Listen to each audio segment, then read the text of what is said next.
We're looking at topic 1.1.4 methods of training.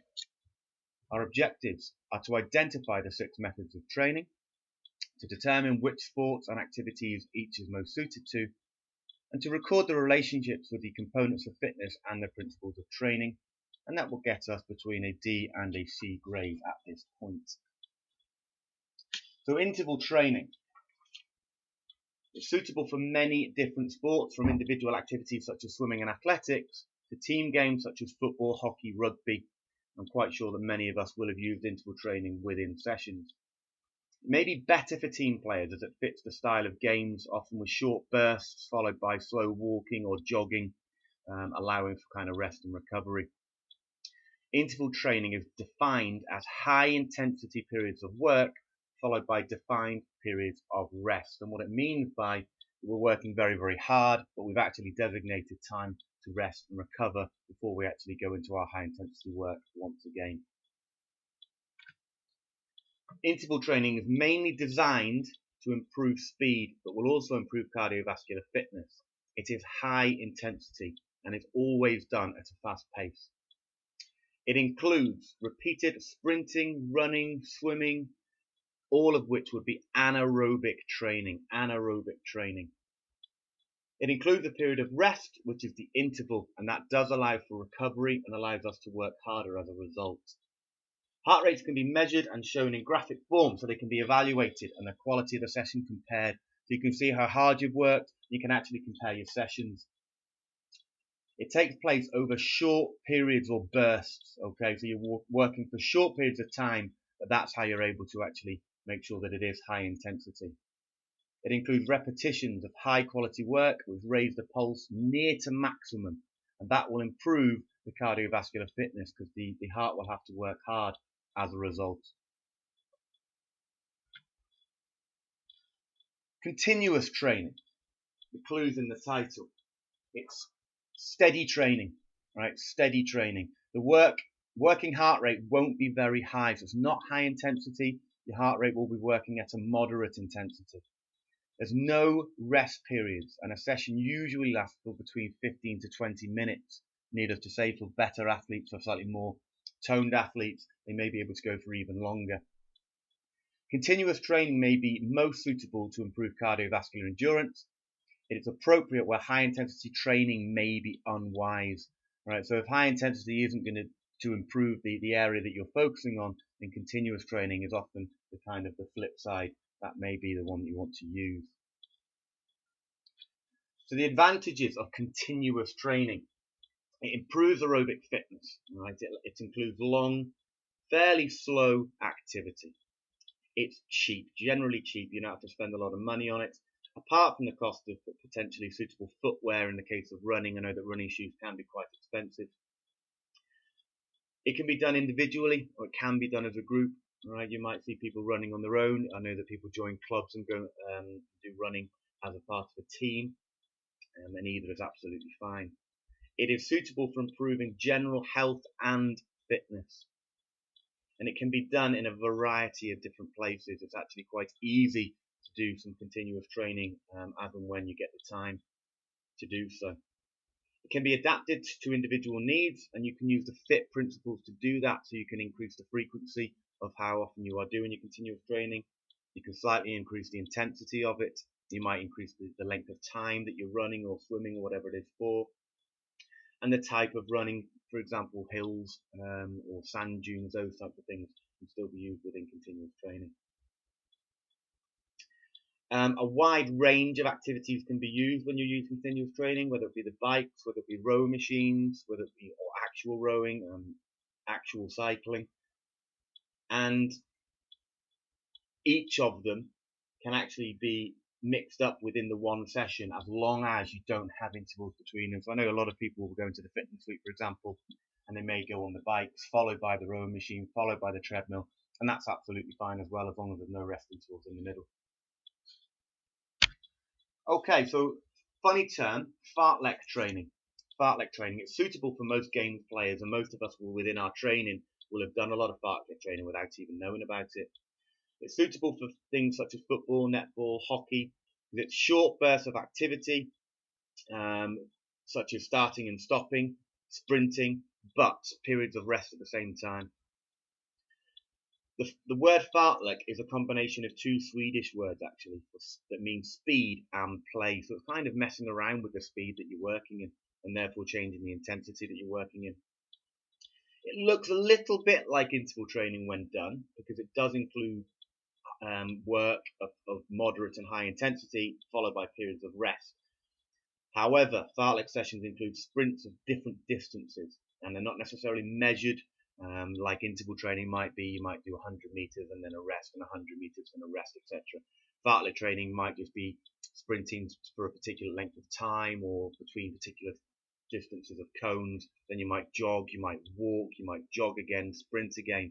So it's a much more varied set of training, which is why it's suited to games players, because that's generally how a games scenario will look like.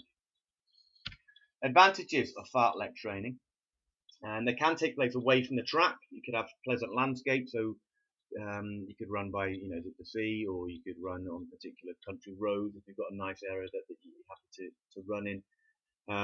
Can be done over a variety of terrain, so you can change the hills, what you're running on. You might, as I mentioned previously, you might want to run on sand. It could include both a bit of hill work, uphill, downhill, a bit of flat, a bit of sand, might run on a bit of grass, a bit of road. It's varying it at all times to try and to get your body working at different intensities, one after the other. You can include repetitions, so you can run up the same hill several times, back down again, needless to say, which can make it easy, to actually organise and get it into place. Programs can be very flexible, so you do have some freedom as to what and when you do it. Rest periods can be included, or the session can be kind of intermittent with hard and easy, so a little bit of difficult followed by a little bit of easy is generally how the rest periods are included. It's suited to most games such as rugby and netball, as well as general fitness programs. They're all going to be able to be including some type of fartlek training. Circuit training primarily improves local muscular endurance, so particular muscles endurance, cardiovascular fitness, i.e. the heart, the blood vessels, the lungs. Circuit training involves a number of exercises arranged so to avoid the same muscle groups consecutively. So you might work on your arms on one station, followed by the legs on the next station, abs on the next station, cardio on the following station, then you might revert back to arms again. It develops general fitness and therefore is suitable to a wide range of activities, and you'll understand why when we go through the advantages.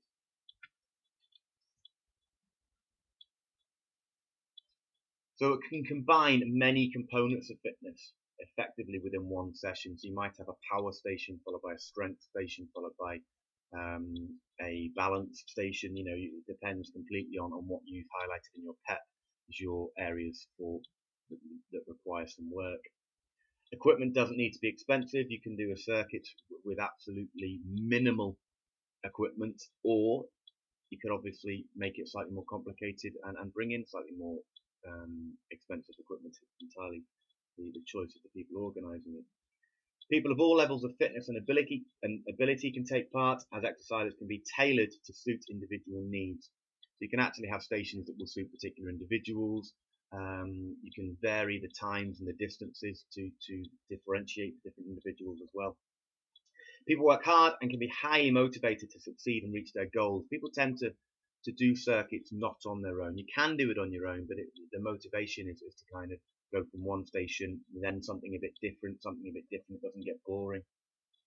And it often uses the principle of progressive overload, so you can make it more difficult. You might want to do the same circuit more than once, and each time you do the circuits again, you might just increase the intensity or the duration of the workout itself. Weight training uses progressive resistance, either in the form of actual weightlifting or in terms of the number of times the weight is lifted, so the reps. Generally, it's used to increase muscular strength, increase muscular endurance, speed, muscle size, or people are often asked to go and do some weight training to rehabilitate after illness or injury. One area we've not included in this presentation is actually how to plan a weight training session. So that's something that, for those of you that want to go on and get B's and A's and A stars, something you can look at prior to 2 weeks time when we'll look at it in the lesson. The advantages of weight training is that they can be used to improve different components of fitness. It can be strength, it can be endurance, it can be power. There's a load of different exercises that you can choose, so a program can be created very much aimed at specific muscle groups. If you wanted to work on your biceps, your triceps, your pectorals, there's absolutely tons and tons of different exercises that can be used within a weight training program. And it's very easy to record what you're doing, to monitor your progress, and to make sure you overload it. We've all done fitness in a fitness week whereby we've written in our planners and we've tried to beat our scores over a period of time.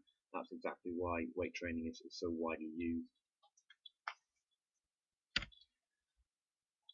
We also have cross training, which is in essence the clues in the title. It's a mixture of different training. It helps to break the boredom of using one method all the time, and can help to reduce stresses on the body that can be used from using a single training method. Continuous training, for example, can often be quite boring, and you can get sore feet, sore limbs from it. Cross training would kind of, you get on a bike as well as your cycle on different days, for example, that would take away those potential stress injuries. The advantage is that it allows for a variety of training and therefore can make training more interesting. You can train with different people and different activities, or you can train alone. Certain muscle groups can be rested from day to day as well, and training can be adapted to suit the weather conditions, so you can vary the types of training that you're actually using based on the weather and the impact that can have. So that is all the slides that I'd like you to look at. Please feel free to repeat this video to make sure you get everything down, and to record everything on the notes page that you've been given, ready for our practical methods of training session that we'll be doing this week.